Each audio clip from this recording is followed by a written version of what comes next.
Hello and welcome to the SFM official coverage of the TORA NAFFCAR US season finale. I'll be your host for this evening, SFM Darkster, and joining me in the comms box are Alpha Lead 15 and SFM Cowmaster. How you guys doing?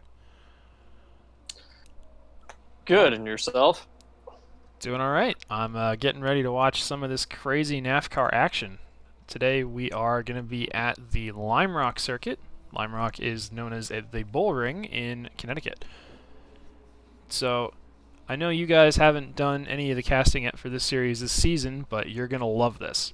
If anybody watching is a fan of the banger racing or just touring cars in general, NAFFCAR fits that like a glove. You've got two classes. You've got the overweight cars, which are massively heavy and massively powerful, and you've got the underpowered cars, which are very grippy but don't have a lot of horsepower. So, you guys know the track. You kind of know the cars. Who do you think's going to reign on top today? Overweight or underpowered? I think underpowered is definitely going to have a huge advantage here with that lightweight and strong handling capabilities. Lime Rock is a track that really shows that cars that can carry their speed through the corners will be the best here. So, Yep, I would tend to agree with that. What do you think, Cal? I think underweight's going to have a slight advantage for the most part of the track, but look out for the overweight guys coming down that front straight. It's already starts out quick because of how high speed the final corner is, so they'll definitely have some passing opportunities as you get decently up there in top speed towards the end towards turn one. Yep, that does actually bring up a good point, Cal. And if you look at the track map here on the stream, you'll see that Lime Rock has a very big, long straight that starts and ends the lap, leading into a very, very wide first turn, a wide second turn, and then a kind of serpentine area into the back half of the track, at which point the drivers will throw the car for all it's worth to the right, climb the hill, throw the car for all it's worth to the right two more times, and arrive back on the front straight. So this is a very fast track, but it's also mostly sideways. So those underpowered guys, they're going to lose out on the front straight, but they're going to gain it all back everywhere else. So what we're doing right now is we're waiting for the qualifying group to get set up. There are 3 qualifying groups this evening. We have a total of 35 drivers who signed in. So the lobby that we'll be riding in is going to be hosted by HCR Carlson, one of the head stewards here at TORA. And in this lobby, we are going to have a lot of names that you guys will most likely recognize. And we will show you what those guys are driving in just a moment. So, in no particular order, the first driver listed for this lobby is SFM Varus. And you guys will definitely recognize that name. Isn't that right? yes. Absolutely. Yep, one of our newest team members, and we will try to avoid showing any bias towards the SFM drivers. However, this is the SFM official stream, so you'll have to forgive us here. Second driver listed, we have Acidic Breeze on the Aerox team. He'll be driving a 1970 Dodge Challenger. Don't see him in the lobby yet, but it's very, very nice, deep, rich purple color. So whenever he joins, we'll make sure to show that off. Next, we have another one of the SFM guys, Cratrium, formerly CTOM 14, and he'll be driving the 1988 Holden VL Commodore. As you can see here, it's got a nice metallic base with blue and orange highlights. The next driver is one of the GripTech boys, Driftin' Hero from Switzerland, but also England. And he has a front-wheel drive, 500-something horsepower, 1997 Volvo 850R. And if you're confused by that sentence, that means your brain works, because that car makes no sense. That's going to be an interesting one to watch, as that sounds really difficult on front tires. Yeah, he did definitely mention in the past that that car makes the tire cry, to put it politely. Next on the list, we have EVR Hurricane, who incidentally happens to, I believe, be the points leader as of right now. And he's driving a Holden Sandman HQ panel van. And if you don't know what the Sandman looks like, you do now. And it looks like this. Now, if you've ever been to a funeral, you've definitely seen a Pontiac hearse. Do you guys notice any similarities there? Yeah, very hearse-like. Yep.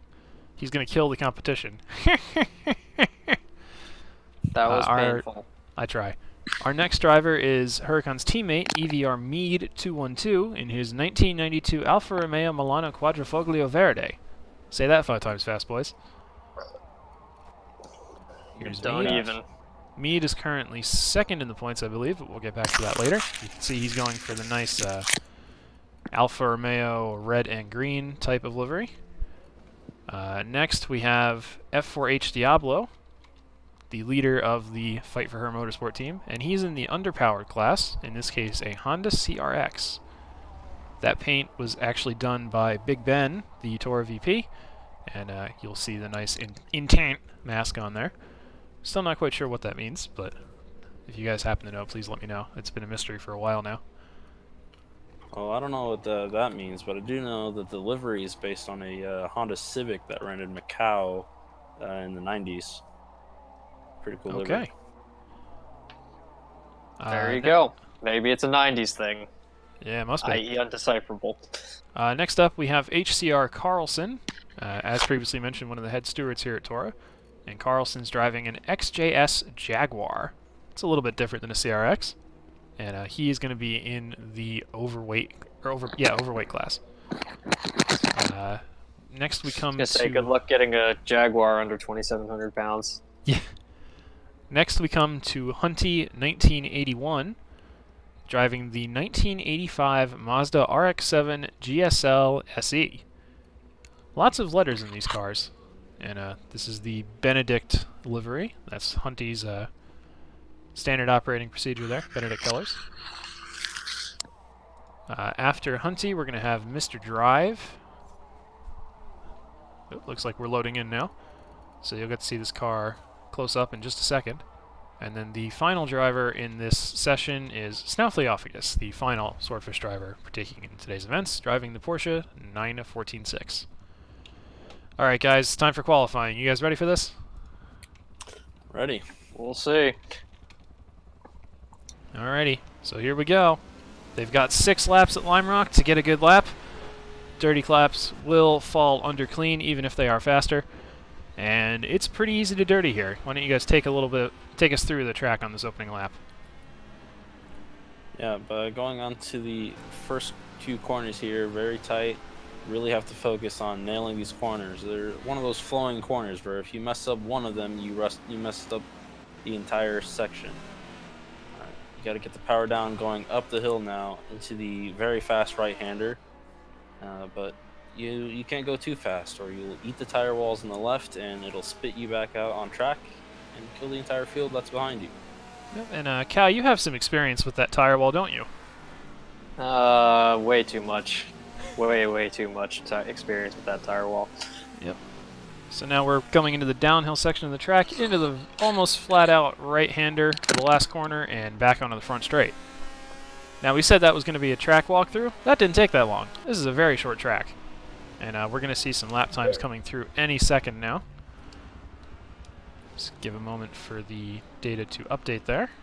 And it looks like Diablo is set a 59.9 for his outlap. That's pretty quick, I gotta say. Wow, that's impressive. That's an impressive outlap right there. From what the EU poll time was at a 58 something to be out of 59 on your outlaps. Yeah, the EU poll was a 58.5 from Driftin' Hero, and he was talking earlier to some of the other drivers, and they were speculating that maybe a 57 might come out to play today. I'm not sure if we're going to see that, but I know these guys are definitely going to give it an honest shot at getting it done. Yeah, Diablo's time, he's going to be crossing the line now, this time. See what lap time he gets. Yeah, we'll see that as soon as the information cycles through on the ticker there, and it's going to change frequently here. So it looks like Diablo got a 57.0. Am I reading that correctly? My goodness, let's see. To say you can change it to say set lap time. Say lap times. I have. It's on lap times now, but let's see. Maybe we can get player focus. Race stats. There we go. All right, so the fastest clean lap so far was a Oh, 58.1 by and Hurricane. oh, I just thought I saw 57.0 from. Actually, This I think doesn't you're appear right, to be Cal. cycling correctly. I see a 57.058 from Diablo, so he's already knocking on the door of 56s. Yeah, that might actually just be a Ooh. dirty lap there. So he may have not set a clean one yet. We'll find out in a moment. And just like that, quality's half over. That did not take any time at all there. Alright, there's your 57.4 clean from F4H Diablo. That'll surely be on the top there. To anybody in the stream, make sure to say hello. We'll check out your drivers or your friends. Let us know. If we don't respond immediately, we'll do it when we have a chance. So we're at Lime Rock, we're qualifying, and we have an underweight car miles ahead right now on both time and distance second place. Not too much of a surprise there, is it, guys? Not particularly. Not with the setup of these flowing corners.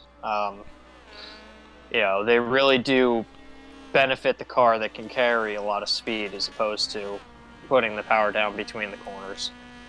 Yeah. So let's show off a car that is more power than grip. We'll go to SFM Varus, and he's driving a 1955 Chevy Monstrosity, also known as the 150 utility sedan.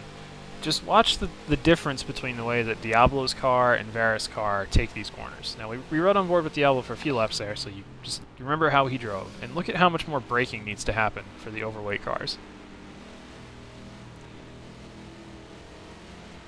You can just see how much pressure is being put on those rears just to try to get any amount of power down while turning.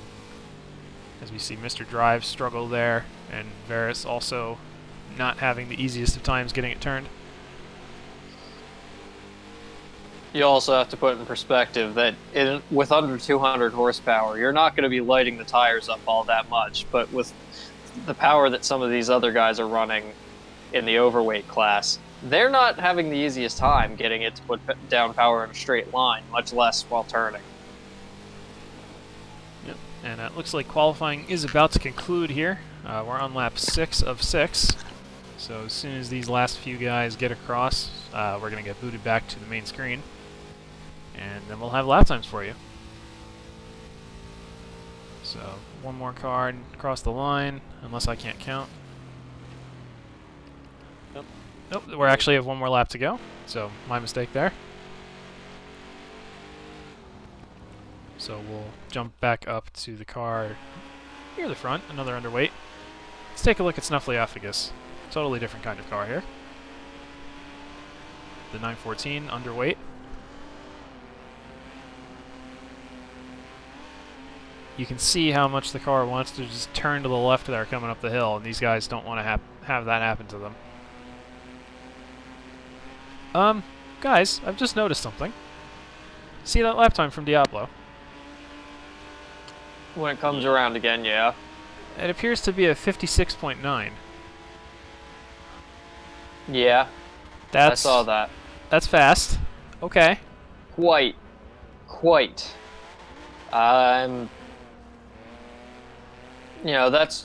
I think that's rivaling the TCR cars that we had running in mid B class in one of our series, or Yep. mid A class. Yeah, that's for a entirely different league, Aurora. A little bit of a different event style than TORA. So that's one of your qualifying sessions done. Looks like we had somebody else in here that shouldn't have been, but that's okay. And here's your times from the session hosted by HCR Carlson. We've got a 56.9 from Diablo, a 57.8 from EVR Hurricane, and it looks like a 58.1 from Drifting Hero. So that's a pretty wide spread for the top few cars so far. Yeah, as I understand, the start of the race is a standing start, correct? Yep, all three of the races tonight are going to be standing starts, and that's going to heavily disadvantage anybody using a front-wheel drive car, like most of the underweight guys, or underpowered, excuse me. The car at the front of the pack, Yeah. possibly. Yeah, Diablo's probably going to drop like a hot potato here at the start. So next 3 times on the list here, we've got Cratium with a 58.2, Snuffleupagus is at 58.9, and then Mead with a 58.5. So once we get a little more down here, the gaps are shrinking. And you'd think that would be counterintuitive, but it does kind of make sense for Forza, doesn't it, Cal? Yeah, the advantages that some of the top guys have with just how good they are at this micro reactions that they need to be quick really lend themselves to having a couple guys check out, and then everybody else kind of filters towards the middle with the various small issues that they have at various points. Yeah, that is kind of something that we've seen in TEC, in touring cars, V8 supercars, and YMTV from a couple days ago, and here tonight. So we've got 4 more times from this lobby. We got Mr. Drive and the Falcon with a 59.1, Varus with a 1 minute .2, Hunty 1 minute .2 as well, but that appears to be dirty, and then Carlson with what also appears to be dirty at a 59.0. I take that back. Those aren't dirty times, that's just the order in which they cross the line. It just so happens that most of the guys at the front happen to be faster. So we'll bring you the remainder of all the lap times as soon as we are able to do so. It does take a few minutes to get everything put in, so bear with us here, and we'll get that to you as soon as it's possible to do so. Plus, there are other lobbies to look out for. See what times other drivers have set that we couldn't see in this lobby. Yep. Still waiting for the AX4X Mikey J and DR Argato lap times to be put in. But we do have something else we can discuss while that's happening, and that's the current standings. So this is something that a lot of people are very, very, very, very, very, very, very, very, very interested in, especially the competitors. Who's got the most points? And you can see here that the position column is a little wonky. We're just going to ignore that for now because it is listed correctly in order. So on top, as we alluded to earlier, we've got the EVR guys, Huracan and Mead, with 1784 and 1774 points apiece. I believe a perfect round is 450, which means that some of these guys are pretty dang close to perfect. That would be 1800 points.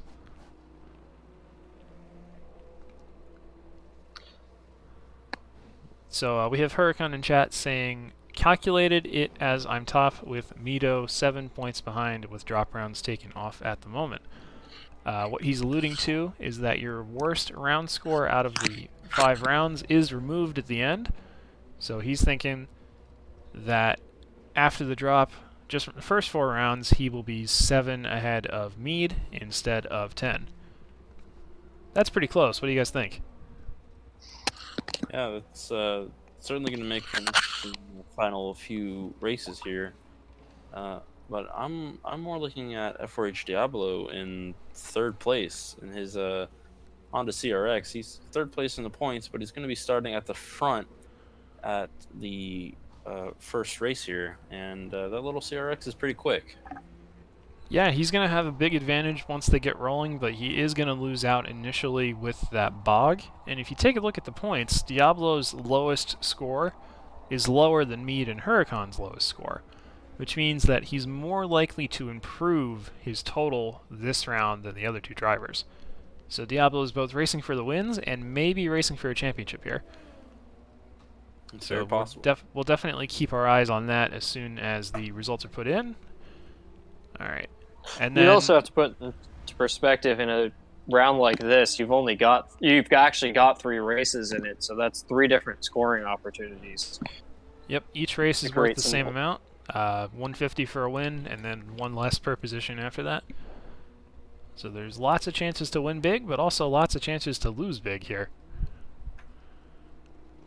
Yeah, it's quite easy to just turn in that split second too early, tag the inside curb coming into the uphill, and end up nose first in a tire barrier. Oh yeah. So just another kind of note here, you'll see a lot of drivers with a certain 4-letter extension in front, and I'm not referring to HCCR, but PROD, the Puerto Rico Online Drivers. There's a bunch of PROD guys up near the top too. We've got Kobe, we've got Detonator, a little bit farther down we have D-Tech, And then if you look at the round totals, you'd see Prod Andy Ados down there on the 24th row of the spreadsheet. If he didn't have that round DQ, he'd be right up there. So definitely keep our eyes on Prod tonight. They were not in this qualifying lobby, but their times will certainly be up near the top. They usually are. It's another story to keep track of. Alright, so checking our timing screen here, there are now some times being put in from AX4X, Mikey J, and Gatto. So what we are going to do is switch over such that everybody can see what we're talking about. Going to round 5 here. And of course, you can't actually see it. One moment, please. Doing it live here, folks. Doing it live.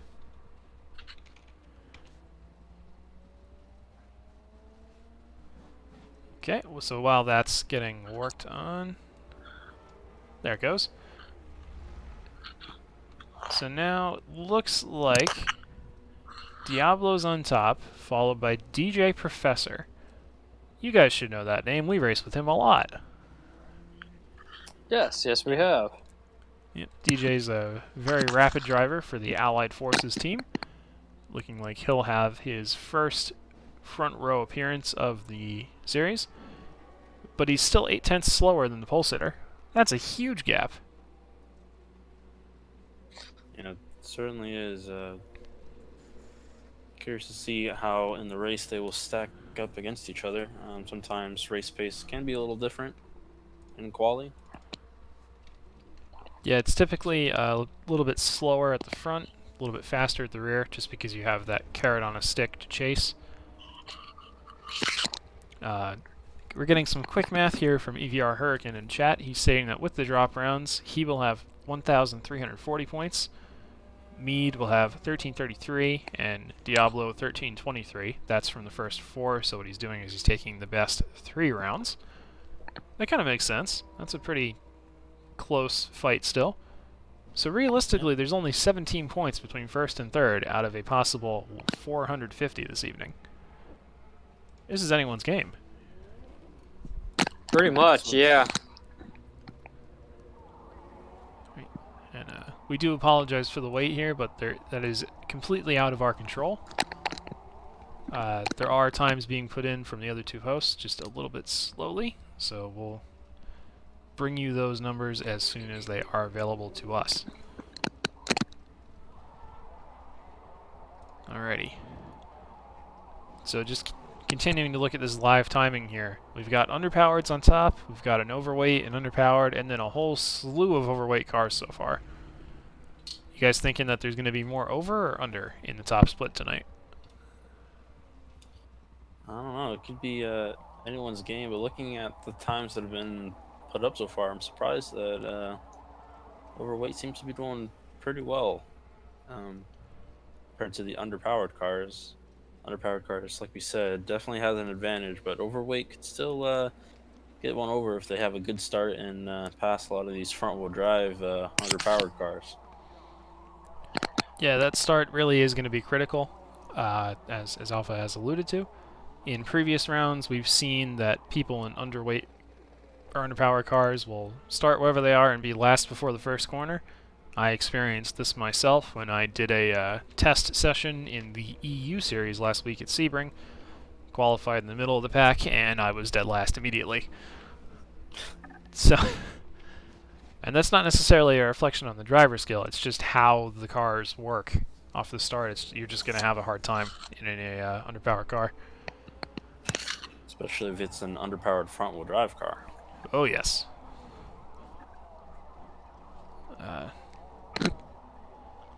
Alright, let's see. So, to all our viewers, make sure to say hello. Make sure if you want to check something out, or if you have something notable from the race, please let us know, and we will definitely work that in. Still waiting here for most of the times from Mikey and Gatto. Hopefully that doesn't take too much longer. Looks like they're almost all in at this point. And then they just have to divide up the qualifiers into the race lobbies.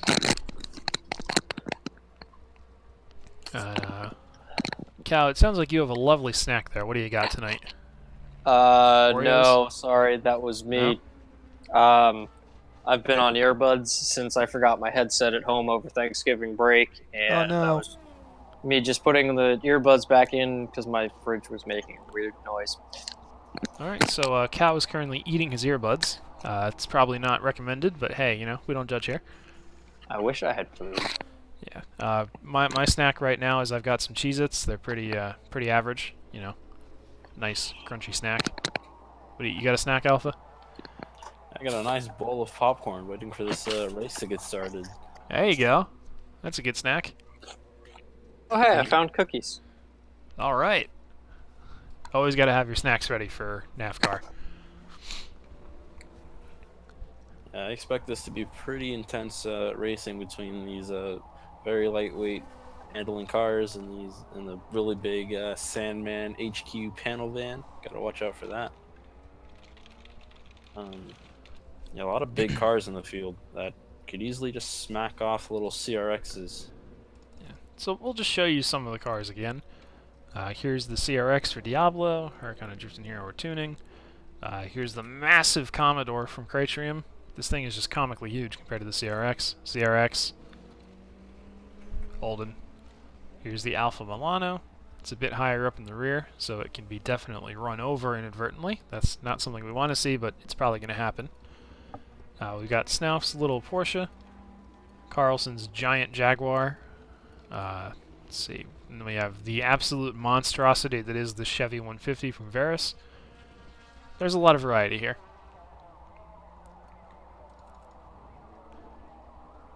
Alright, Yeah, it's interesting. This series is a little different in not having your such strict build rules. You know, they're allowed to kind of do whatever they want within the constraints of the underpowered or overweight class, and leads to a lot more variety, although it also may or may not be as balanced as one would like.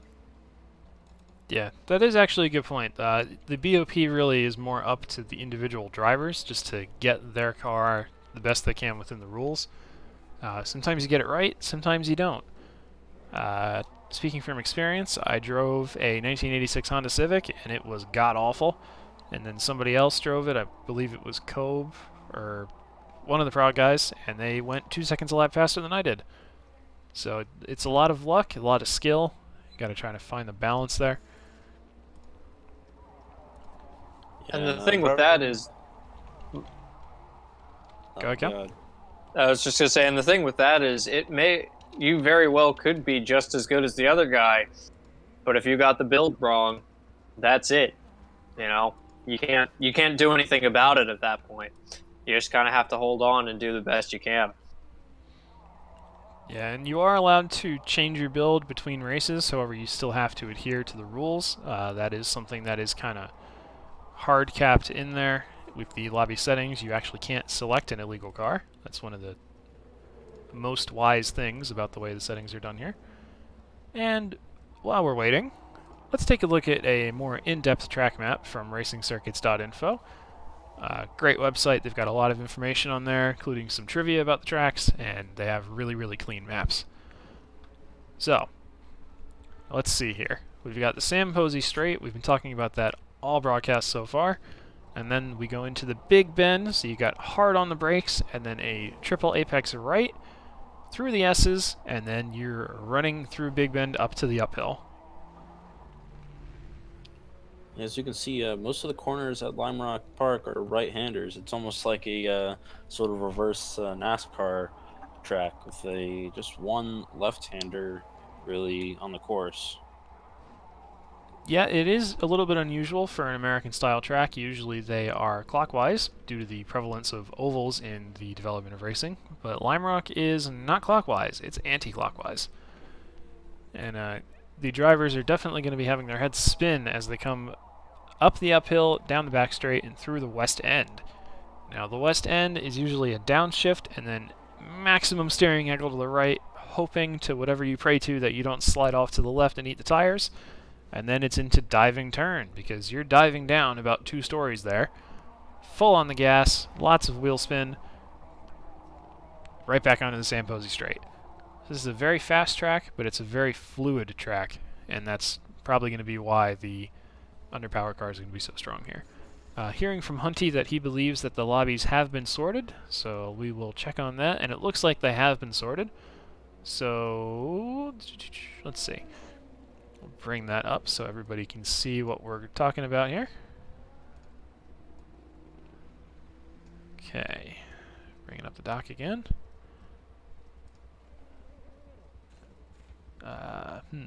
Looks like that needs a little bit of a refresh. Bear with us here for one moment. But yeah, as we alluded to a little bit earlier, this is definitely one of those tracks where it's very easy to get wrong because of how quick it is and end up in a tire barrier that's very close to the track. And if something goes wrong with that, you could end up taking out 5, 6, 7, 8 cars, and nobody's going to be happy with you, and least of all yourself. But it's that easy to do in a split second that you're just done. And especially the first and the final sections of the track, going off will be very costly because it's all grass around the track. You'll just get sucked off, and it'll be hard to rejoin the track, and you'll lose a lot of time. Especially the last corner. The last corner is kind of known for getting out pretty far into the grass and then rolling. Yes. So you really don't want to do that.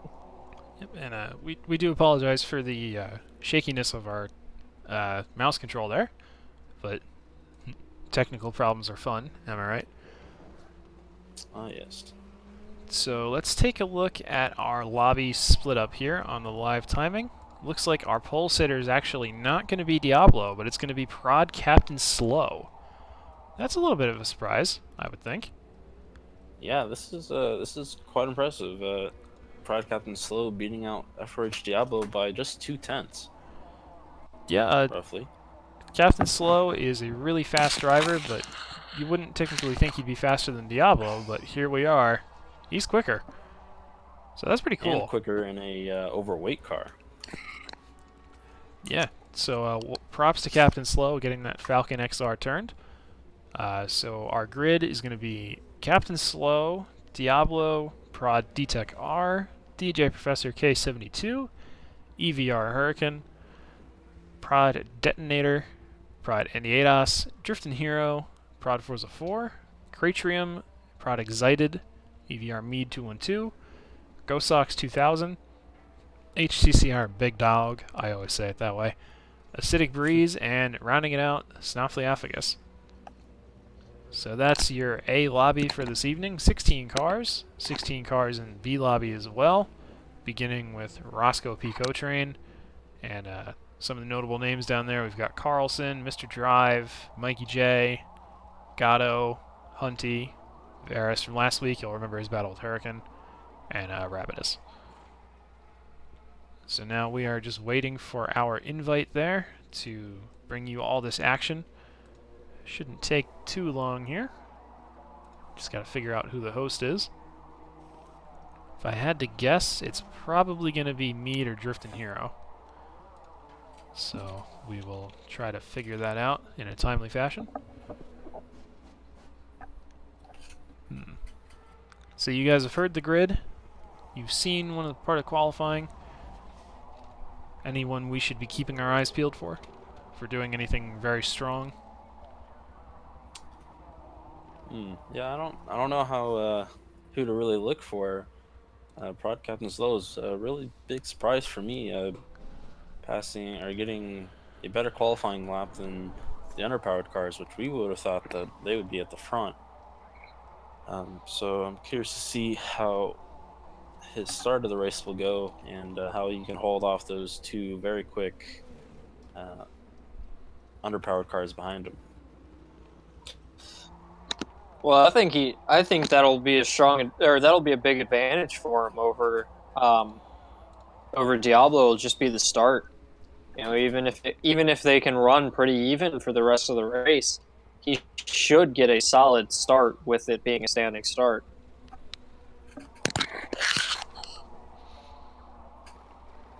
Okay.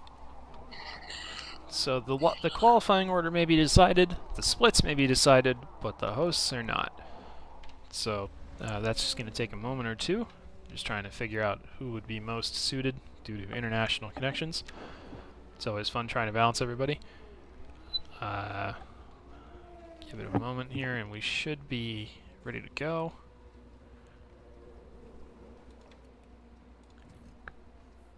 There we go. So the host for this evening's A lobby will be Driftin' Hero of Grip Tech Performance. So we are now able to connect to that, one step closer to getting started here.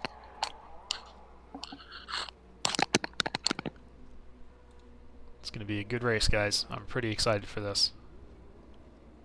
I am as well, with the top 4 cars being within a second of each other, and the rest of the pack is not that far from that. And like you said earlier, Darkser, with some cars being in front, we could see a lot of these guys getting a lot of time. That carrot dangling in front of them, looking for better results. Yep. And just to be clear, it is a metaphorical carrot. There is no real carrot being dangled. That would be a crime against beta-carotene. You know, we don't want to wage any sort of biological warfare here on SFM Official. Just make jokes about it. Hoi, hoi, hoi. I'm disappointed. I could see the Sandman hauling some carrots. Yeah, you can fit a lot of carrots in the back of that thing. It's pretty cavernous in there. Lots of space for activities, you could say. Okay, so I know I've said this before, but it shouldn't be more than a few minutes here before we can get ourselves into the action, into the thick of what's going on here. So welcome to pre-race 1. Yeah. Just waiting for people to join in. Yep. Should be not too long. Yeah, Hunty in chat brings up a great point. No carrots were harmed in the making of this video. Well, we'll be able to say that with confidence when it's all said and done. There may still be some carrots harmed in the making. It's a distinct possibility. Yes, if the Sandman finds itself rolling, might see some carrots being ejected from the said van. That's a good point. There's a lot of car, but there's not a lot of structure on that car. So if he does manage to roll it, it's probably going to break in a million little pieces. Right.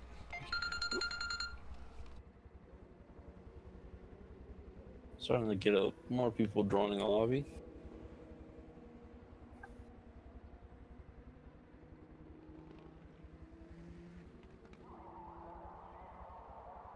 Yeah, so the start of this race is going to be pretty interesting, I think. The 2 very lightweight cars behind. I know FRH Diablo was in second.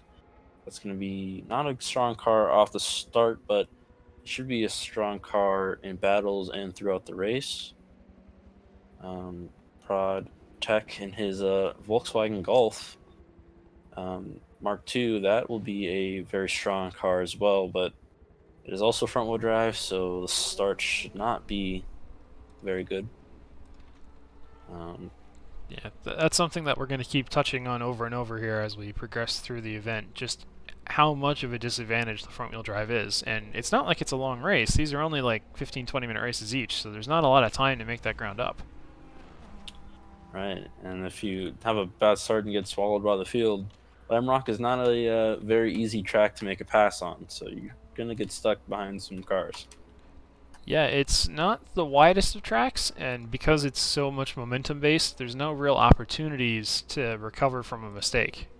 If you've mentioned this earlier, you make one mistake early on, you're probably screwed for half a lap. So these guys are going to be concentrating quite heavily here as we are prepping for race 1, just trying to psych themselves up. But any lapse of concentration could find you in the grass or rolling towards a tire wall. So we'll see how this is going to go. Yeah. And when we say rolling towards the tire wall, we don't mean just rolling with your tires. We mean like end over end, door over door, out of control rolling. It can happen in a blink of an eye here.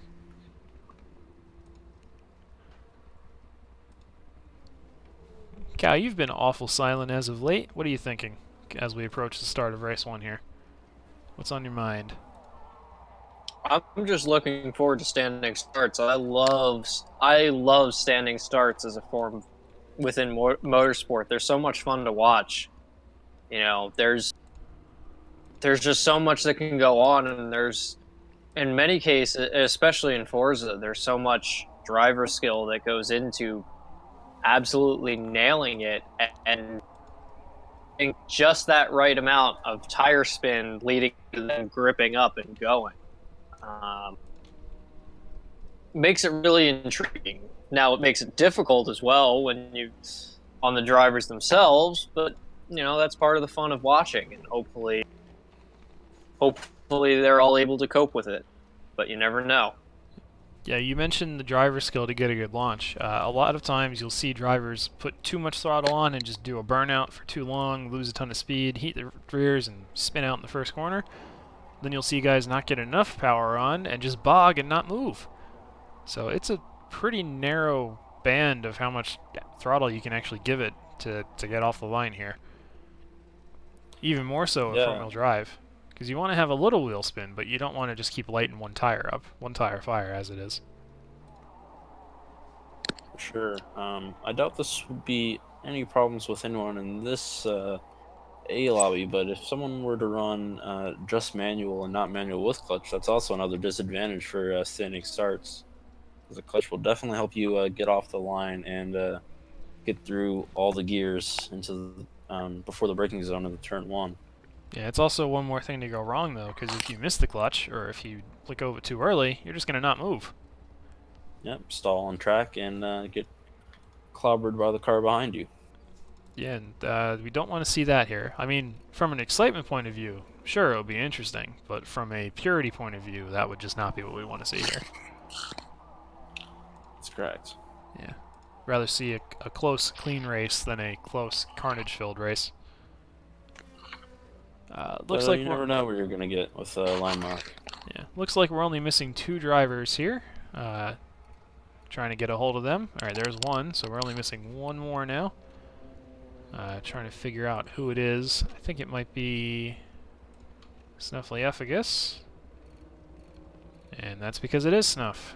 His name is pretty hard to type, so I'm sure Drifting Hero is struggling to get it in there. So we'll send him an invite because we have that ability. And then it's almost lights out and away we go here. Oh, come on, no Crofty jokes?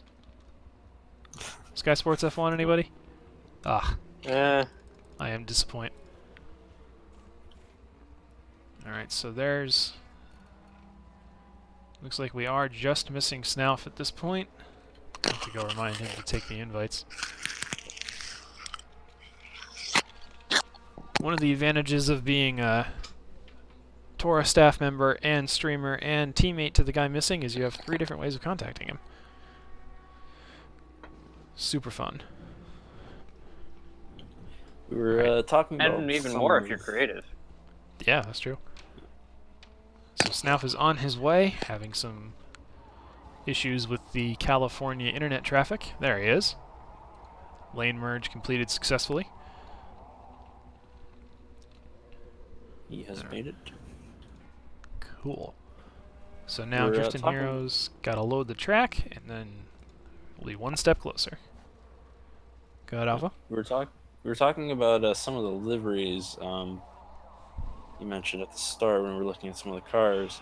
It's kind of interesting to see some people went with more realistic sort of liveries like Diablo, and we saw I believe it was Huracan who had the Jaguar. It was very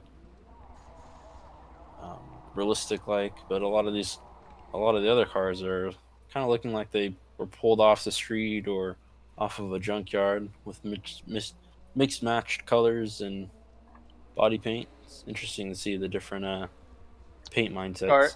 Yep. So like cars you might be more likely to see in a Lemons race as opposed to a touring car race. Yep. And Yeah. you can see, like Drifting Hero here, he's kind of replicating a patchwork bodywork type of situation. We've got Mead, who went full-on professional paint job. It's interesting to see the comparison. And we're not saying that one's Sure. better than the other, it's just a different approach to the different kind of series. Now, if this was something like the Tour Endurance Championship, everybody would have gorgeous cars, full liveries, sponsors, logos, everything, the works. But this is different. It is kind of meant to be like a local touring cars, take it down with a track day with your buddies type deal. And that's kind of reflected in the liveries for some of these cars. Like, for example, Acidic Breeze here, he's just got numbers on his car. That's all you really need. Yep. Mission accomplished. Just put a number on his car and he's good to go. Yeah, and it's clearly recognizable as well, because he's the only purple car. Or like Craterum, he's got TORA logo, number box, flag, and that's pretty much it. Just enough to make it recognizable. Yep. Looks like we're just waiting for people to get it And ready of course, the two-tone in our basic colors. Yep, the orange and blue, that's the Swordfish standard. Alright, so we're mere seconds away from the start here, I've been told. So let's get our thinking caps on and make some quick predictions as we start. Biggest mover off the line. What are you guys thinking? I'm looking at EVR Huracan with the Sandman. So you're thinking Huracan's going to get a bunch of spots from 5th up to maybe 1st? Maybe. Alright. Cal, what about you? Most spots gained Well, on the first lap off the line. I am going to respond and say I don't know that he's going to get to first. With Prod Captain Slow on the front row with the Falcon, unless he messes up, I think he'll have a solid run. I'm thinking maybe the Monaro of Big Dog might have a decent shot at getting a good number of spots, or potentially the Holden of Cratrium. Both of those look to be pretty strong, although there's also the 323 Ti. You know, it's still in the underpowered class, but it's rear-wheel drive. You know, it doesn't have the big disadvantage of a lot of the lower class in having in being front-wheel drive. Yeah, that's the Gosox 2000 car. Gosox is not a driver that we'll typically see in the top split, so well done to him for getting it up here. But hopefully he can have a good race. It also just seems wrong to me to see number 911 on something that isn't a Porsche. That's just bugging me. Yeah, I'm glad I'm not the only one stirred by that. I was actually expecting Alpha, our resident BMW fan, to be more triggered by that than I was. Alright, just jumping back to the predictions, I'm thinking that EVR Mead is going to get shot out of a cannon on the start here. And we're going to ride on board with Mead for the beginning of this opening race. So get ready, guys. Seconds away from the start here. TORA NAFFCAR US, Round 5, Race 1.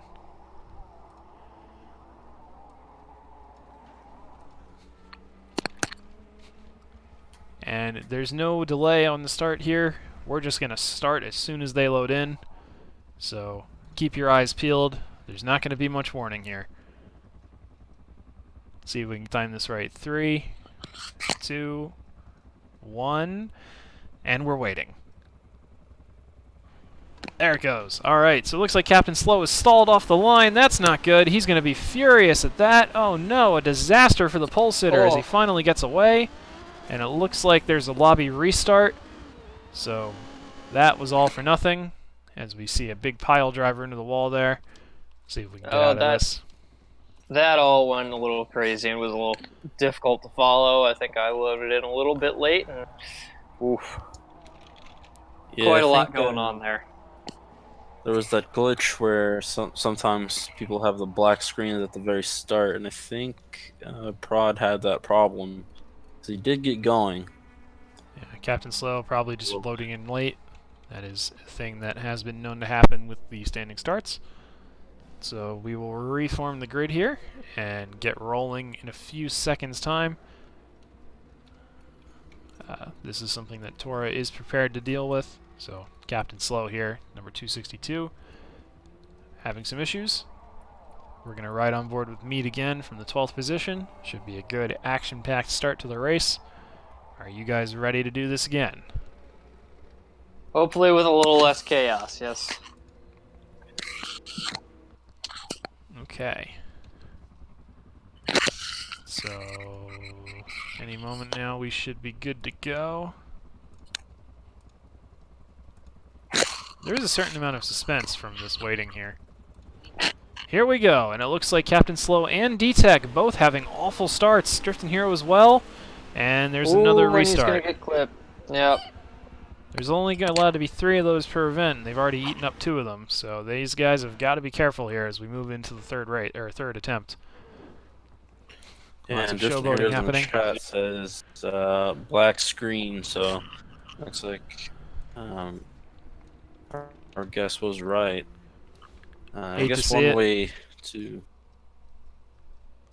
they can reload the track and get rid of it. Okay, so maybe third time's a charm here. What's going on right Yeah, now? I mean, it's a tough Go ahead, Cal. situation. It's a tough situation for all involved because nobody wants to see a restart, but it's also entirely not fair to those that have the issue because they did nothing wrong. It's just how it worked out for them, unfortunately.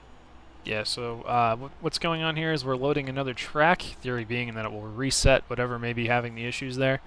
And as soon as everybody loads in here to Le Mans Circuit de la Sarre, we will go back to Connecticut and try to get this thing rolling again. And here we go. Pretty fast travel there.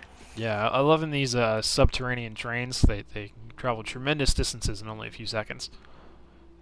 I imagine that would be kind of unpleasant, though, to be a passenger, because the extreme acceleration in both directions probably result in some back pain. But it's worth it for that amount of time saving. Isn't that right, guys? Oh, absolutely. Alright, so we're back. We've got our cameras all prepped up to go again. Drivers are still trying to reorient themselves after that dizzying stop from the sub-bedrock train system. You'll have to speak to Jensen09 about the information for that. That is a system that he came up with. So we're waiting here for Captain Slow and Diablo to clear the butterflies from their heads and smash that X button so we can get rolling here. Shouldn't be too much longer from this point in time. I know you guys are gonna be sick of me hearing sick of hearing me say that. What are words? Looks like GoSox is the only other driver still with some cobwebs there. There he goes. So Drifting Hero is kind of like the conductor at an amusement park at this point. He's got the big start button. He's got to press it now. And here he goes. Oh, there we go again.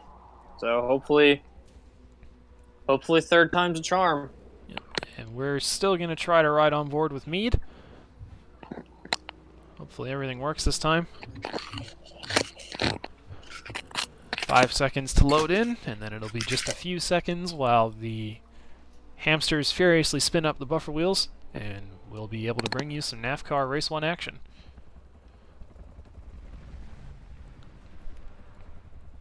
Helicopters are in the air.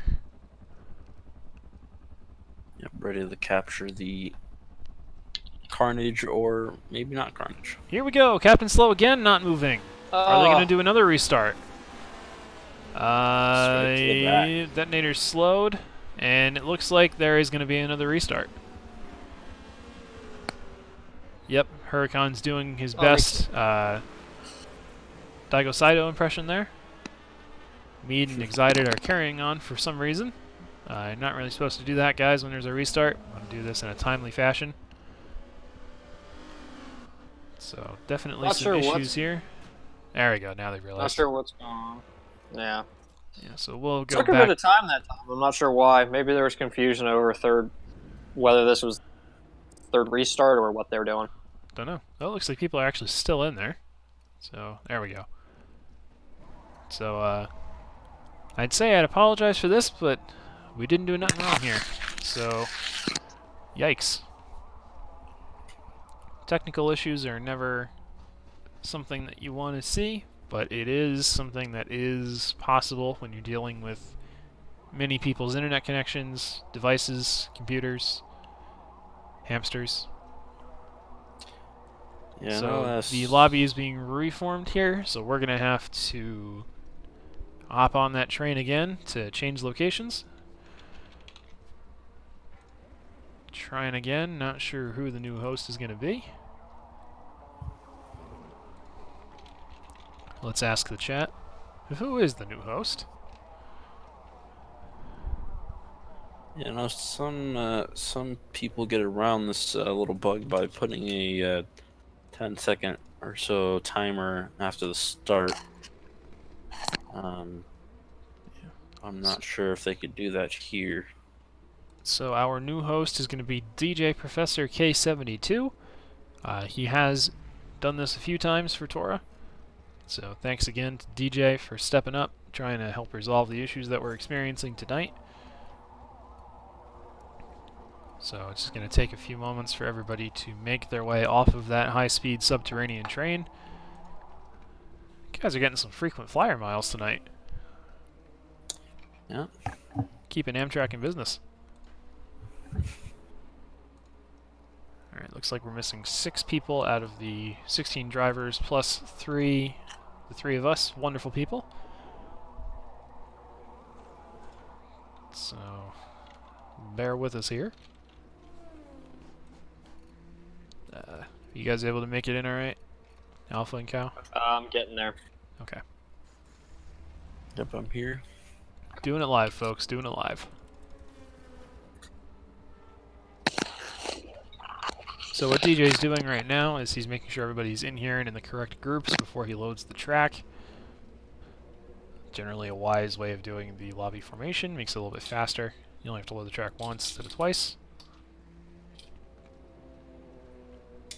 And I'm sure you guys must be getting sick of the sound of my voice not doing comms at the moment. Rest assured I am too. It's a occupational hazard. Yeah.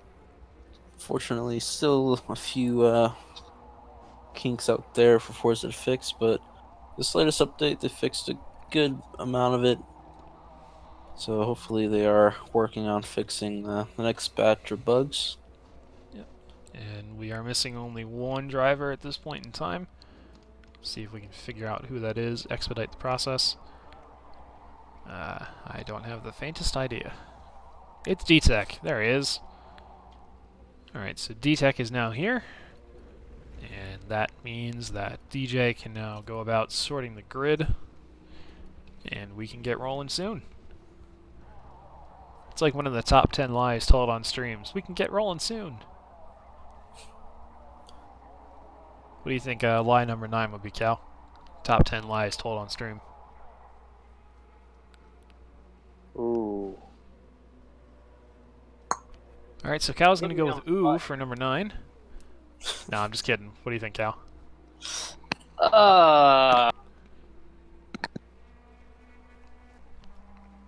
Alright, so he's changed his answer from ooh to I really don't know. Okay, Alpha, let's skip a little bit up the list here. What do you think is the third most frequent lie told on racing streams? Third, it'd probably be I'm gonna win or something on those lines. You know, that adds a disturbing amount of logic to it. People will say they're going to win when they know they're not going to win to make it sound like they're going to win. I like it. Let's think. What could the second most frequent lie told on streams be? I'll be right back. Everybody knows that when you go to get a glass of water, you're actually cooking a full 3-star Michelin meal. 3-course, 3-star meal. And the number 1 lie told on streams, we'll leave this one up to our chat to try to figure out. What do you think it is, guys? Don't be shy. And while those responses come in, looks like we are now loading into Lime Rock again. Everybody's sat down and stood up from the bullet train. Very exciting times here. Yeah. Here at SFM Official, we recommend using the best lubricants for your vehicle and all other moving parts. Always want to keep the friction down, keep things moving as they should. And we have our #1 lie told on streams from THR Flip Mode. The FBI is here. It's honestly not a bad one.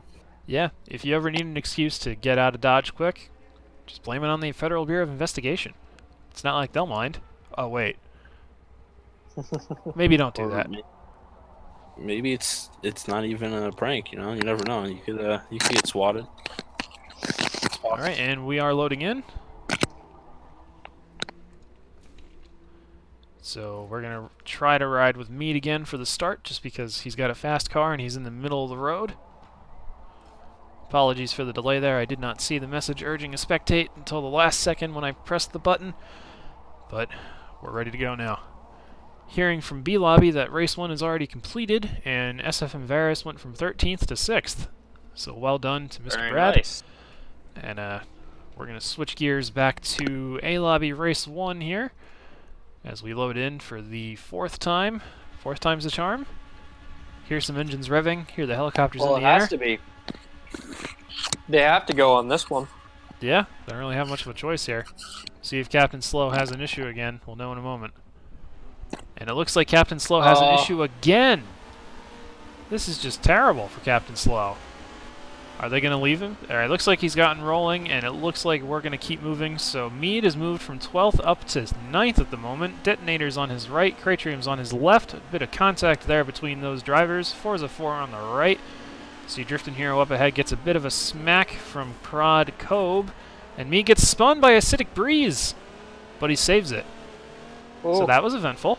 Ooh, there's been some contact at the back between Prod Excited and Prod Captain Slow. Prod Captain Slow is all the way at the back right now. It looks like we've got a bit of a team kill going on, and it also looks like we're missing a driver. Somebody did not make it in. Well, that's certainly not good. Let's see if we can. It's Detonator. Detonator has left the race. So That's unfortunate. So Captain Slow, from the top of the world to the back of the pack, he'll be furious. Hopefully he can cleanly make his way back up. And it looks like we've got a big wreck on the final corner. Acidic Breeze, Snuffleupagus, HCCR Big Dog. They've all been taken out. Disaster here on the first lap of NAFFCAR Race 1. My goodness. This is a rough start to the race. Yeah, we've got a stall, we've got a big wreck, we've got a DNF, and we've got some questionable driving near the front. Let's move back there now to Drifting Hero. I don't want to say that, I really don't want to say that I'm right, but I must say, it did say Huracan was going to go at the front, and Cal said only if something happens to Captain Slow. And it did happen. Well, it did happen. Yeah. So Alpha here is clearly the prophet of TORA. We'll have to keep an eye on that, make sure his powers don't go too far. Please never predict against me.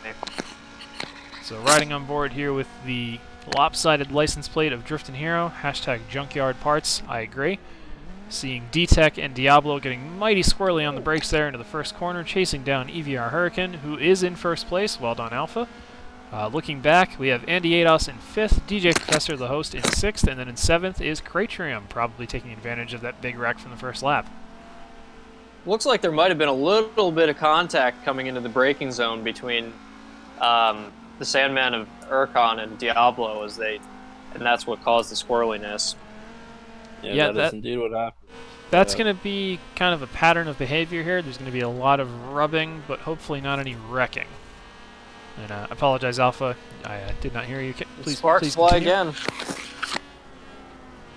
Yeah, this is pretty much what I expected. Huracan's gonna have to defend for his life between with these two very fast, underpowered cars. As Diablo looks up the inside going into turn 1. Yep, and this is a bit of a departure from what we saw last time. Diablo was actually able to keep pace with Huracan going in on the straight there. So Huracan has clearly sacrificed some of the power for grip in his Sandman. Definitely a wise choice, but this is where you're going to see the gap between these two drivers open up. So let's watch backwards from Diablo, and look at the gap he gets there out of the 4th corner. Yeah, Prod is the second fastest or not Prod. Prod D-Tech was the second fastest underpowered car, so he's gonna want to get past Huracan as fast as he can so he can keep up with Diablo. Yep. If he wants any chances of scoring the win.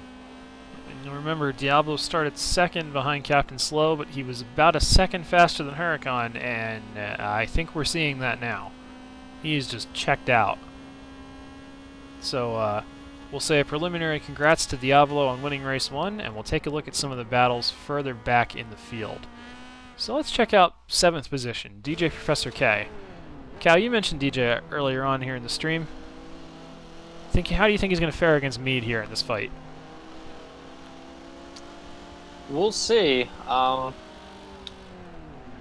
to look at, just double check that I remember which their two cars are. That Miata is certainly going to be strong around a track like Lime Rock. Yeah, he's going to have... Sorry, go ahead. But the big deal is just that of trying to actually get by. You know, when you're in one of the handling-based cars versus a car that's strong on power, it's really difficult to make your moves in the tiny, tiny braking zones for the majority of the corners around this track. And then, especially when they can just walk away from you on it as soon as you get back on straight. Yeah, we're kind of seeing that here now. DJ was able to hold with Mead through the first sector, but as soon as Mead was able to get those horsepower down, just bye-bye. Looks like DJ may not have enough power in his Miata, and Mead may have made some good changes in his Alpha. Now, remember I said Mead was going to be a big mover at the start. He's gone from 12th to 6th on the first half of this race. That's pretty good. Yeah, that's a very good charge up through the field, as we also see Prod Captain Slow making his charge back up through the field after his troubles at the start of the race. He's trying to pass Kratom for 9th position now. Yeah, Captain Slow wasting no time there. He was in dead last. Definitely had some assistance from that big crash. Easy 3 or 4 spots. And as much as I like Kratom, I don't think he's got a chance against Captain Slow here. As soon as they get onto the Samposi straight, it's going to be lights out for Kratom. Let's see. No, well, actually. It kind of looks like they're holding pretty well. Yeah, Kratom's got some horses there. Whew, and then on the brakes, Captain Slow's got the inside, and yeah, that's it. So he put up a good defense. Move, and Go ahead, Cal. I don't think he realized he actually didn't quite get him in the braking zone, and he left the door open. I think he expected him to be fully there, and he wasn't necessarily. But better to be safe than sorry, for sure. Yep. So now we've got Captain Slow riding on board, and Forza 4, the team principal for Prod, right in front. I don't think Forza 4 is going to put up much of a fight for Captain Slow here. There's no real sense in doing that, is there? No, I would say not. The Captain Slow definitely has the pace to be up ahead of Forza 4. Forza 4 doesn't look like he's making it easy on him. Yeah, it looks like I said the wrong thing there. There was some hesitation on Captain Slow's part, probably expecting his teammate to move a little bit wider, and he didn't, so some ground was lost. And just like that, we are almost 2/3 of the way done with the first round. That was really fast. A little bit odd. I would have expected him to allow him through, you know, even if it's not necessarily beneficial for you. It's with this not having a Captain Slow's off. Sorry to interrupt, Cal, but Captain Slow has slid majorly off the circuit there, losing a ton of ground to Forza 4, and Kratom is going to get caught up a bit, and then lose all that ground coming up the hill. And that's what we mentioned. If you step off into the grass, you're going to get pulled off the track and lose a bit of time. Luckily, he was able to get the car back on the track as fast as possible. Yeah. So that was actually an impressive recovery by him. Yeah. He rides off again in the last corner. Come on, Captain Slow, get it together, man. I'm sure that red mist is clouding it a little bit, just trying to catch up for the lost time on the start. Yeah. He's becoming El Toro, just the bull, smashing his way up here. Well, hopefully not smashing, but you get the idea. So we'll check back in on this later on. Let's check out this battle for second between D-Tech and EVR Hurricane, because it is a good fight. These two are all over each other.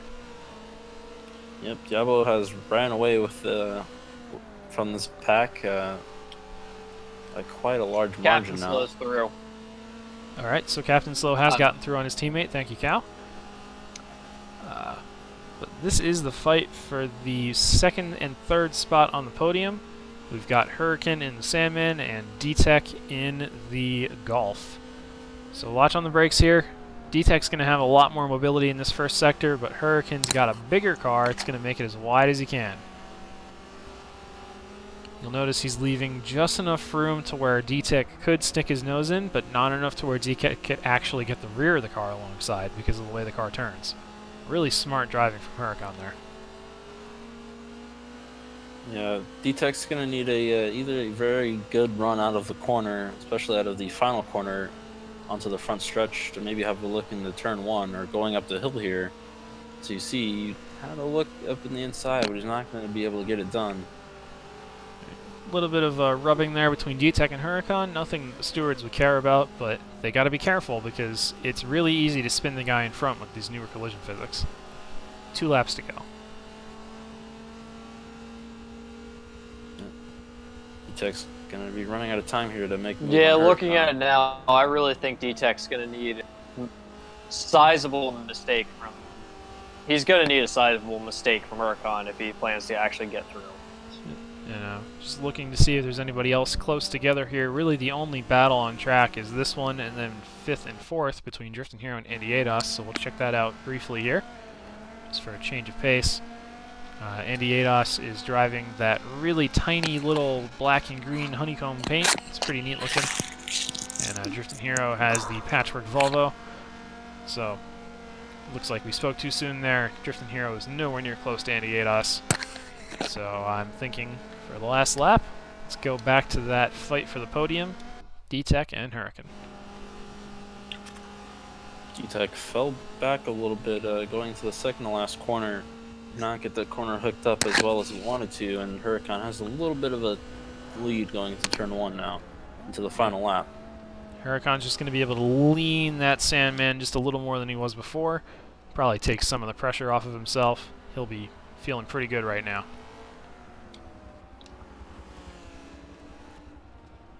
So only about a half a lap here left at the first round of NAFFCAR US, or first race of the last round, forgive me. If these two make a mistake, Andy Ados is right there. He's only about 100 feet behind them.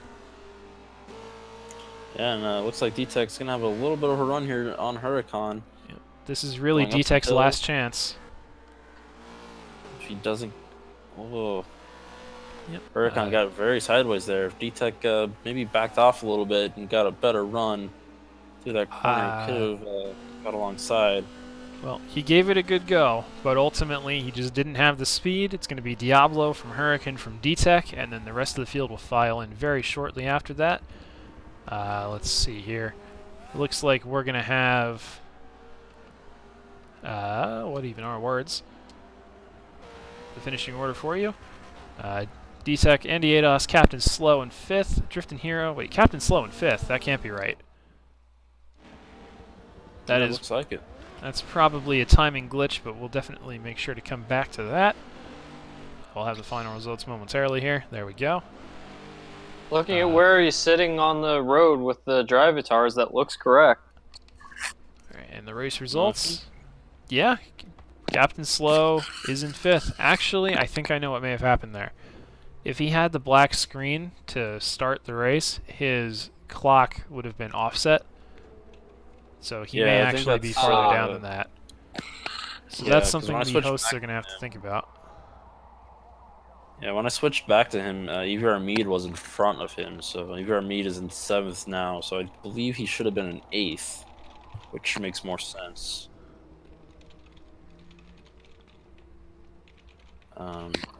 He did have Prod Forza in front of him, and DJ Professor was not that far ahead of Forza 4, so. Yep. Alrighty, so we're hearing from Snuffleupagus for that big first lap crash, and I quote, "Got hooked in the last corner straight into the tires on the first lap. Insert expletive." So Snouff got hooked, and that, we're guessing, started a bit of a chain reaction, and that's why he was so far back. So unlucky for Snuff, but he did make back a lot of ground, so that should be encouraging for him for the next race.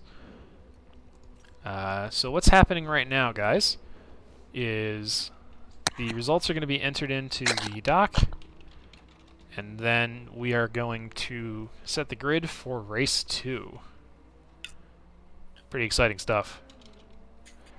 That was some very good racing at spots. Yeah, NAFFCAR does have that reputation for being just ludicrously good racing, and hopefully that will continue here in the next race. So right now on our stream, you are looking at the live timing, which can also be found on the theonlineracingassociation.com forums. So as soon as those results are entered in, we will see them here, and it shouldn't be too much longer now before everybody can see everything up to date. See if we can figure out what's going on there. Okay. So it looks like we have to adjust something here. Give us just a moment. Control-Alt-Delete makes you fit better in your seat. You and your puns. There we go. So now we can see the updated results. Looks like Captain Slow is being credited with 7th position. That does kind of make sense with what we saw. So let's figure out what the grid is going to be for race 2. So by my count, it's going to be F4H Diablo in 1st for race 2, obviously since he won. Then we're going to have Hurricane in 2nd. 3rd is going to be D-Tech. 4th, Andy Yados. 5 will be Driftin' Hero. 6 is going to be EVR Mead. Then in 7th and 8th, we have Captain Slow and DJ Professor, followed by Forza 4 and Cratrium. Excited, Go Sox, Acidic Breeze, uncharacteristic for him, he's usually up front. Then Snouff, who had that big crash. Detonator, or sorry, Big Dog, excuse me, and Snuff, both who were in that big crash. Detonator also had the crash, and then the disconnect. So that's your grid for the second race. From B Lobby, the winner was AX4X Mikey J, the series organizer, so congratulations to Mikey. B Lobby is usually just as competitive as A, just a little bit slower. So we are here waiting for race 2 to get underway. Cal, por favor, please hit the Y button. Yep, sorry. There you go. So, luckily, there's still a few guys that have not gotten off the high-speed train between races. So, just a few moments here, and then we'll be able to get rolling again. Looks like Captain Slow is fixing something on his car. I imagine we'll probably need to clean all that mist out of his radiator and off his windshield, just so we can see where he's going. Red mist is kind of hard to see through. If anybody can figure out a way to reliably do so, please let us know. We'd love to share it with the racers. Love to use it ourselves. Yeah, it would be a great product. Alright, so this is race 2. We're going to start on board with Driftin' Hero in 5th position. Front-wheel drive. Actually, he may have made it all-wheel drive for this round. I'm not entirely sure. I know he's got 3 different configurations, one for each drivetrain. Yeah. Can't imagine the rear-wheel drive swap on that goes well. Probably not. But it's time for race 2, boys. And we're off! Diablo with a horrible start. Driftin' Hero, definitely all-wheel drive this time. And he's going to slingshot his way from 5th to 3rd. Alright, we've lost Cal. That's not ideal. So, Cal, you'll just have to look on board through the other window in the comms box. As we see Driftin' Hero and D-Tech side by side, there's a bit of bumping, but nobody's wrecked. Hurricane and Andy Yados have taken off at the start. D-Tech's right side by side with Driftin' Hero, followed by Mead, Captain Slow, and Diablo, as Diablo takes Mead out off the track. I'm quite sure that wasn't intentional, but it's not going to go over well with those two. So let's jump back and take a look and see what on earth is happening there. So Diablo is back down in 15th. Remember I mentioned Wow, about that that's a time I big did drop. the EU round and I started up front and was in last before the end of the first lap? How do you spell, oh no? Diablo, same experience. So we've got Diablo in last, we've got Mead in 14th. This is going to be insane watching these two carve their way back through the field. Out front, it's going to be Hurricane. And let's hop on with Mead as he tries to scythe his way through the field here. Looks like he's going to dispatch Gosox with minimal effort there. Just a little bit of a booty touch there. Nothing too egregious. Diablo's right on his bumper. Yeah, but that big slide on exit's not going to make it easy. Yep. Alright, so Mead is now past Gosox, and he's going to be chasing down Big Dog. Of course, Gosox and Big Dog are both part of the Honor Courage Commitment Racing Team, HCCR. Just watch the speed difference between Mead and these guys. He's going to sight through them as Snalf almost hits the tire wall, well held from him. And there goes Mead past the Big Dog. Not too much of a battle there, more just a formality. Now, if you're Diablo Alpha... but look... Oh, go ahead, Cal. Did you see Diablo stick his nose in through there? He's right there with him. Yep, I was just about to mention, if you're Diablo, you probably shouldn't be trying to pass Mead as you go through these cars, because it's going to be faster if you guys work together. And Alpha, this is something that you do often when you race in multi-class. You just wait behind the guy in front of you and have a more efficient race. What do you think of that strategy? Yeah, it's definitely a good strategy when you need to get up in front. But if I'm not mistaken, Mead is up there with the championship with Diablo, so I'm thinking Diablo's going to want to get by. Diablo's punted Mead off. That was clumsy. Diablo bumps Mead off, yeah. So Mead's going to be livid with that. That was not good driving from Diablo at all. I can't really think of a defensible thing to say there. That was just clumsy. Well, there goes that fight, guys. It doesn't take much of a touch anymore. But absolutely, I think it all depends on how much you feel following somebody is going to hold you up. You know, if you really think that the advantage of having somebody else carve through the field while you follow isn't as great as just passing them, you're probably still going to pass them. Yep. And speaking of passing, Drifting Hero is probably going to be asking somebody to pass him some new underpants after that amazing slide there through the first couple corners. What is he doing? Just all over the road. That Miata does not look happy. Let me take a look behind here. He's got a bit of a gap back to Acidic Breeze and Cratium, so it didn't appear to cost him too much, but Drifting Hero is just taking off in front of him. That slide's going to come back to bite DJ in the butt.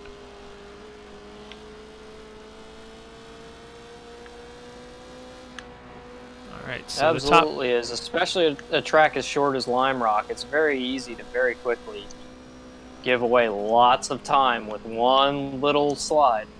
Yeah, it looks almost like his car is faster than the Challenger, but he's just not having as easy as a time driving the car. So that's something we can check on later on as we're approaching almost the halfway point of this race. And if we look in the 4th position, it's a 4-way battle for the lead. That's pretty cool. That's not something we get to see often here on SFM Official.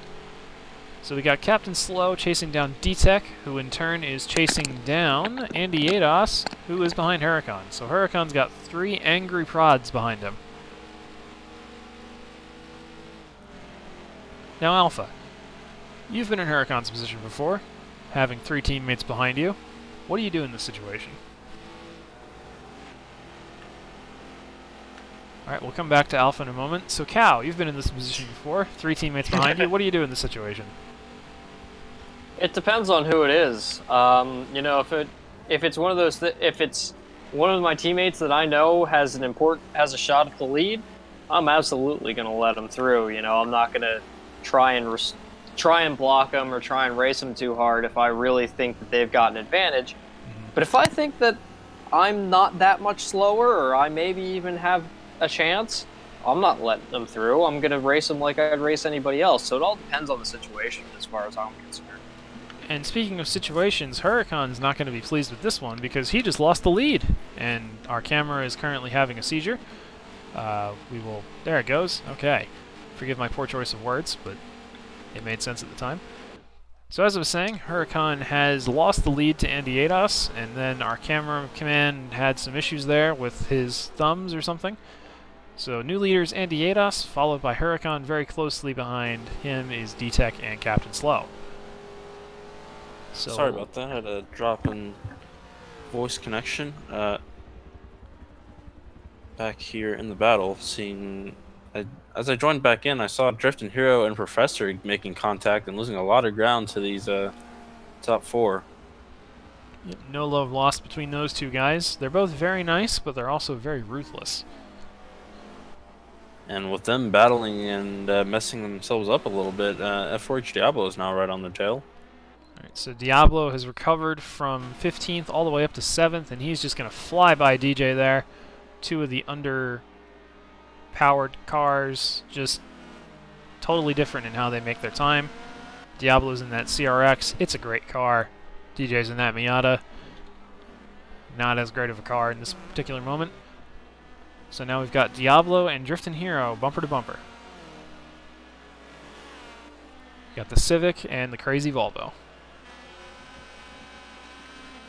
Yeah, Diablo's shown that Civic is very grippy, very, very good on the brakes, and very good out of the corners.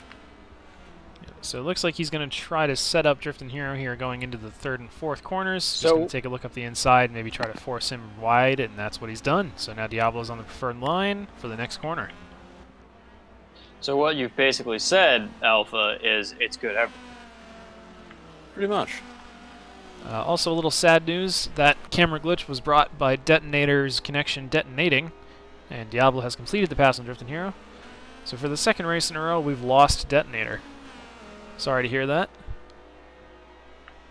Hate to see it. Ooh, just saw up front, Huracan looks like he got the rear end of his sand van into the grass, sending his car out a little sideways and allowing Prod D-Tech by for 3rd place. Yeah, so Huracan was leading this race previously, and he's now in 4th. Good catch, Alpha. So the Sandman apparently can't today. He's having some problems, but I don't think he's going to be too worried. He's got 4 really good points hauls to fall back on. And his main rivals have both suffered this round, Mead and Diablo. Diablo's closing, so he's going to have to get some fast laps in for the next few laps here if he wants to keep Diablo back and out of his mirrors. Yep. Best lap in this race so far is a 57.1 by Diablo. That's a half-second faster than Andy Ados in the lead. So Diablo is making his ground up. The question is, does he have enough time left? There's only 3 laps left here. I don't know if he can make it up to the front, but who I think can is Prod Captain Slow. With a unfortunate start to the 1st race, he's now back here at the 2nd race in 2nd place, looking to make the pass on Prod Andy for the lead. Ados. Yep. So Captain Slow has got that big Falcon, Andy Ados in that tiny little Volkswagen, or Renault, excuse me. This is going to be almost comical to watch. It's like cat and mouse. Yeah. A little Clio hatchback versus a big Australian Ford Falcon. Yep. Alright, so this is kind of what Mikey was intending to happen with the 2 different classes. They have different strengths and weaknesses, and they should be about the same on time, and that's what we're seeing here. So Captain Slow, if I was him, I'd be hanging back a little and trying to get a better run out of this last corner, and it looks like he actually did that and promptly ran into the back of his teammate. Oh. So the idea there is that you want to... Yeah, you want to just treat the corner like it's got more turn than it actually does, and just get a different angle coming onto the Samposi straight. Maybe he'll figure it out in these last 2 laps. Maybe he won't. I'm not sure. Oh, he's going up the inside. And he's through. Beautiful move.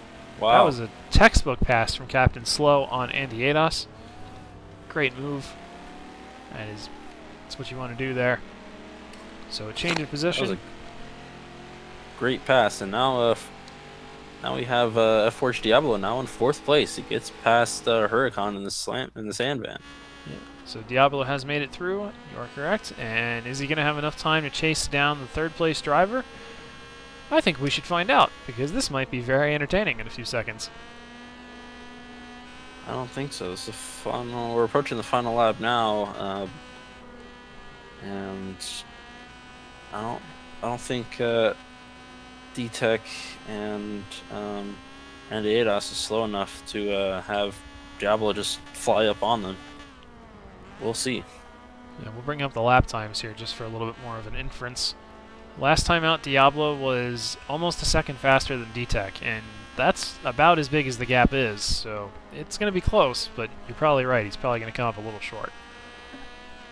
Let's see where Mead ended up. Mead is still in 13th position, way back there, chasing Snuff. Probably going to stay there, just try to keep his nose clean to the end. But the story of the race, that great recovery drive from Captain Slow, he's got to be feeling pretty good right now. Yeah, making his way. Well, first of all, his race one, getting himself up to the mid-pack, set himself well for the second race here. He runs a little bit wide through the final corner, but what does it matter? He's going to cross the line and finish first place. And to the line, D-Tech almost gets Andy Adas, but falls a little short. Bit of a love tap there. That's funny. Don't want to do that with people that aren't your teammates. And Diablo almost caught these two. My god. He's just flying. As we go further back to catch the end of this race here, Snuffleupagus in 12th. Looks like Mead did get around him. Acidic Breeze spinning after the race is over. And that's it for race 2. Yeah, So it's that- abundantly clear looking back at the results, or looking back at the way that Diablo drove through the field. He just found the exact right combination of build parts that he needed for that car. Yeah, and that is kind of what he has a reputation for doing. Diablo just ruthlessly efficient with building. He'll often help other drivers figure out what's going on, and he delivered the goods today. Hearing from Hunty that HCR Carlson won race 2 in B lobby, so congratulations to him. But the story of the moment in A lobby is that Captain Slow has won this race. So we'll bring up the results here. It's going to be Captain Slow from D-Tech, about just under 2 seconds there. It's pretty good for a 12-minute race. Third, we've got Andy Adas. Diablo driving back from 14th position in less than half the race. That's pretty impressive. It certainly is. Just behind him, we have the Sandman of Hurricane, Drifting Hero in that crazy Volvo, DJ's Miata, and then the Purple Challenger of Acidic Breeze. And if you look at the gap between 1st and 8th, it's only 16 seconds. That's not a lot of time. It's still very close. 9th position, we've got Prod Forza 4. Saw him earlier on in this race. Excited, it brings up the 10th position. Swordfish Driver Cratrium in 11th. Looks like he barely missed out on 10th by about 2/10. Just behind him, we've got Mead. Wasn't quite able to make the same recovery that Diablo was, but he did make up some spots. Snauff losing out just on the last lap there by about a second. Big Dog and Ghost Sox round out the field, and Detonator did not complete the race. So there's your race 2 results. We are going to get set for race 3 here in just a second. Looks like Drifting Hero is still adjusting the grid and results and such, making his way through. So we're getting there. Yeah, so now we're going to be at our final race of the season. Yep. And it looks like Cal has done a little bit of paint work on his car, including shoving Alpha's Beetle completely inside the car. That is a unique bodywork modification possible only when spectating, and we'll encourage our drivers to not do so because it is illegal for this series. So, Cal's done some artwork on his Miata. We can't see it because it's currently hidden inside of a Camaro. That's a peculiar problem, and hopefully we can resolve that shortly. Or not. So, let's hear some of the results stuff from our guys, the Swordfish drivers. Hearing from Snauff that there was an unsafe rejoin resulting in some contact. Hearing from Cratrium that he had a relatively good race. That's always good to hear. Hearing from Varus that there was some collisions in B lobby that may be investigated after the race. And there you go. So mixed results here on the NAFFCAR finale night. We have some drivers having a good time, some drivers not having a good time. What do you guys think? Alpha, Cal? Any introspective thoughts here on the feedback we're getting so far from the drivers? Yeah, it sounds about right for this type of track and these type of cars. These cars are you can use the bumper a little bit and get away with it, and especially at Lime Rock, like I said, it's called the bull ring for a reason. It's a little rowdy. Yeah, and common at the bull ring are the horns, and on these cars they're made of chrome, and they're going to be all out of air by the time this is done. So Drifting Hero is still recording the results here. Just quickly to recap in B lobby.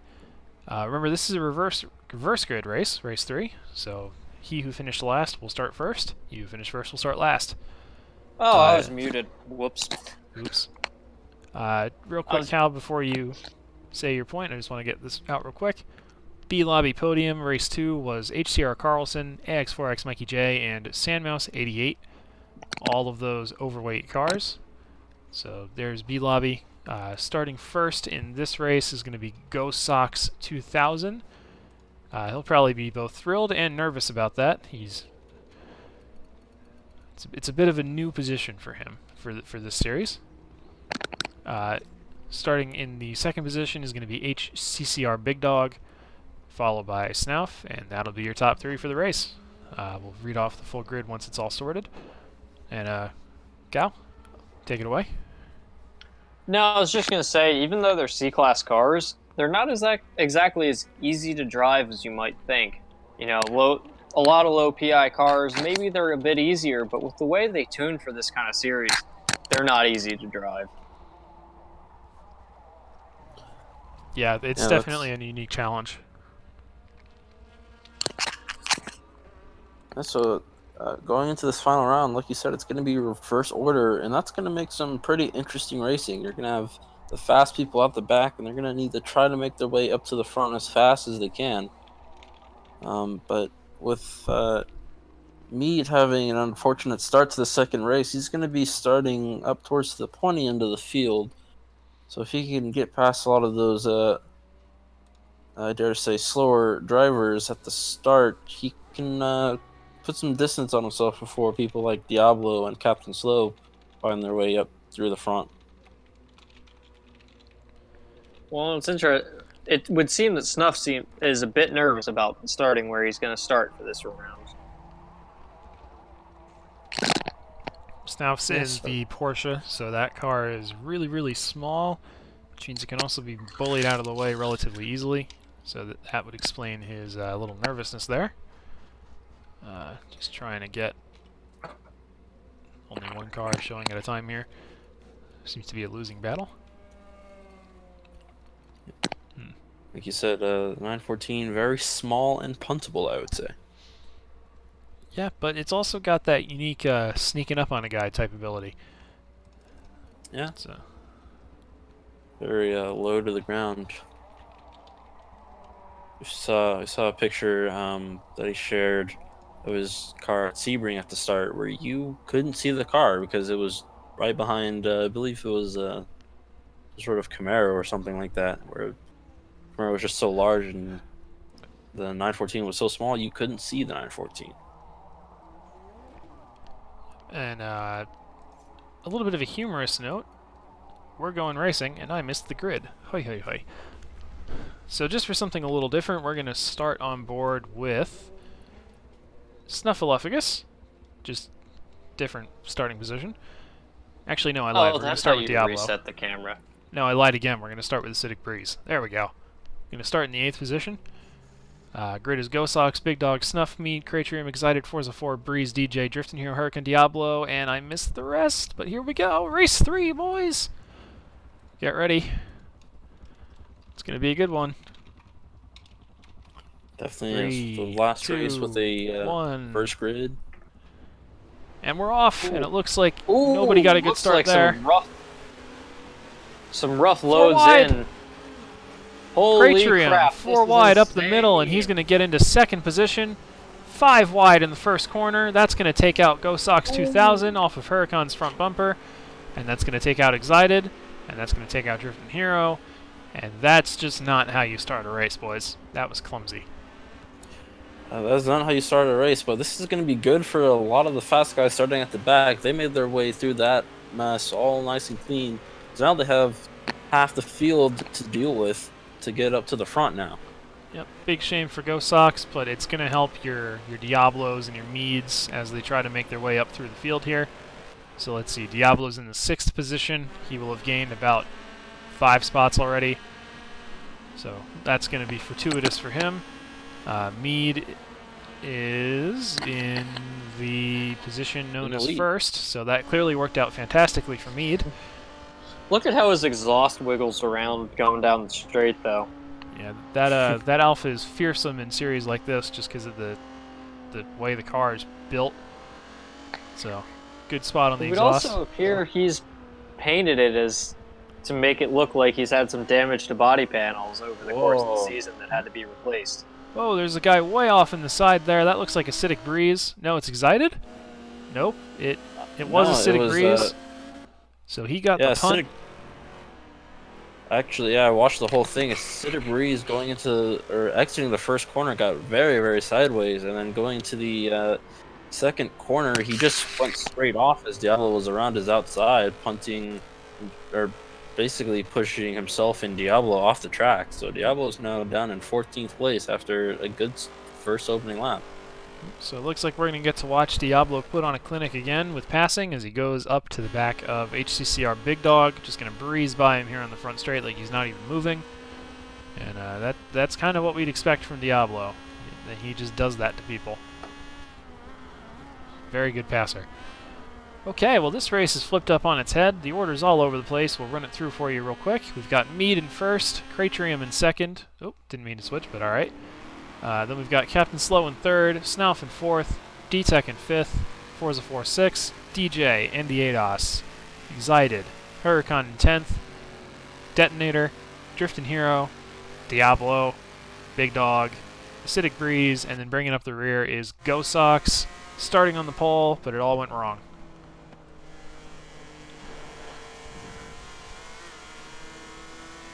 So now we're watching, well, I'm at least watching Captain Slow, whoa, almost spinning himself into the pit lane there.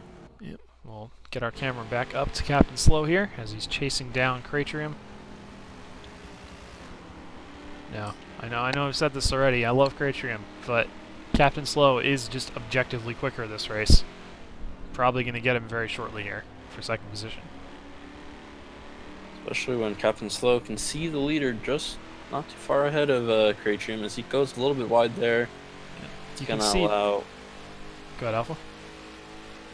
Going to allow Captain Slow pass for second place. You can just see that Captain Slow is able to put the power down more efficiently. The Cratrium, he's just maybe got wider tires or something, but that rear of his car is so much more planted than the Commodore. It's almost comical, but there you have it. Well, and going back to some of the issues that happened earlier on in the race, I think there's a certain extent to which some of the guys that don't necessarily make A-lobby that often, it's a lot of pressure to race somebody like Diablo. You know, you don't expect to necessarily be going wheel to wheel with him, and suddenly when you're put in that situation, it makes it a lot easier to just make a mistake. You know, I personally know I've never raced him, but if I did, that would be scary.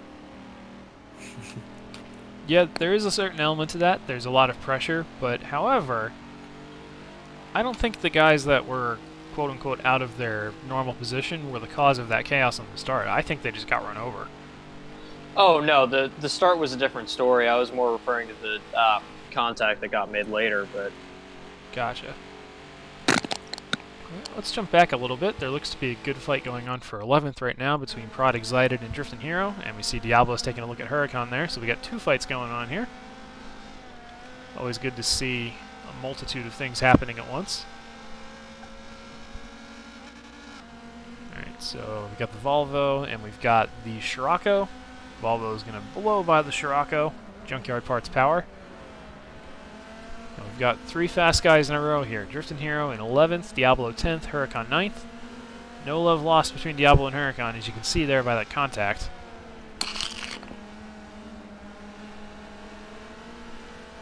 Alright, so looking at this battle ahead, Diablo is all over the back of that Sandman. He's going to get alongside, and is he going to push it into the corner up the hill? I think he is. No, he's not. Diablo's going to use discretion instead of valor there. And Drifting Hero is going to hit the tire wall. We're about halfway through this third race of the night, the final race of the night. Alpha, what are you thinking? You're awful quiet. I'm watching Captain Slow catch up to the back of Mead right now. Captain Slow just put down a phenomenal lap, a low 57 flat, I think that was. I have to see if the time cycles by, but he's looking up the inside of Mead going to turn 1 right now. Actually, he said a 56.9 that last lap. So Captain Slow, more like Captain Fast for this one. For sure. He's right on the back of Mead now. A little bit of sparks. Looks like there was some contact. Yeah, these two, not exactly comrades, but they do know how to put on a good race, and that's what we're seeing right now. Battle for the lead, EVR Mead and Captain Slow. And if we look back from Captain Slow, we'll see that, well, there's a big gap back to D-Tech. He's got some work to do. Probably not going to be able to close that gap down unless these two fight a lot more. I think he might actually, because the last few laps, D-Tech-R was actually faster than Mead. And if Mead continues to be in front of Captain Slow, he can, the next lap or so, be up with this battle. Having said that, he's pretty close now. And we just saw it cycle through. Detonator has detonated again for the third race consecutively. He has not completed a single race tonight. That is unfortunate. Well, watching the battle between Mead and Captain Slow, it certainly looks like... Ooh, bit of contact. Sorry, Cal. But Mead is going to knock Captain Slow off the track after being knocked off himself. Going to take D-Tech with him. And they all recovered. Back to your point.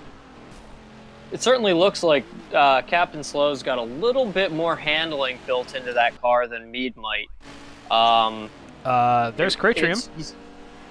It certainly looked like Captain Slow was being gapped by Mead down the front straight, and then as soon as they got on the brakes, Captain Slow was right there. So through that first sector, it was bound to be a fight. Alright, so what we just saw there was fourth briefly become second, and then promptly become fourth again.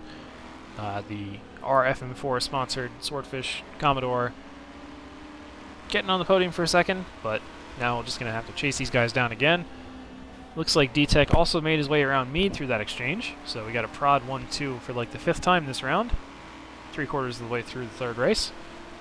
Ooh, and it looks like Diablo's up on Snuff right now, about to make a pass. Yep, we'll jump back to that battle now on Snuff's POV. Looks like Diablo has made his way through and promptly almost ate the tire wall. Good job to catch that slide. They should rename that quarter to the Cha-Cha Slide. That's basically what happens. Slide to the left. Crisscross in the cockpit. Alright, so Diablo's now chasing down Andy Yados. These two have come together a few times in this series in some on-track incidents. Hearing a big engine coming up the inside of Snauff. That's DJ Professor's Miata. Looks like he just had a bit more power there. Snauff's going to have the advantage in this sector, though. Still seeing Diablo all over the back of that Golf, or that Renault, rather. I feel like we should move back up there. What do you guys think? I agree. Alright, so we're going to ride on board with Diablo here as he chases down this front pack. So it's Diablo and then Andy Yados on your screen. Ooh, CT turning in way too early there, getting himself very, very close to the wall. That would have been very uncomfortable for himself. So Cratrium there with a little bit of an unforced error, losing 2 spots. DJ's going to be hot on his heels in a lap or two at the pace he's going. And Diablo's got to run on Andy Yados. Is he going to dive bomb him into the first corner with 2 laps to go in this race? These races just fly by. I feel like I just blinked and it's almost over. It's a very short lap at Rock. This race does go by really fast. We saw the leader, Captain Slow, getting very sideways. So it looks like Diablo's got the preferred line here coming out of turn 4 on Andy Yados. It's going to set him up for the entire rest of the track. And a bit of contact, and he's going to almost get bapped off the track, and he does lose contact with the ground, but he is going to hold on to that position in 5th.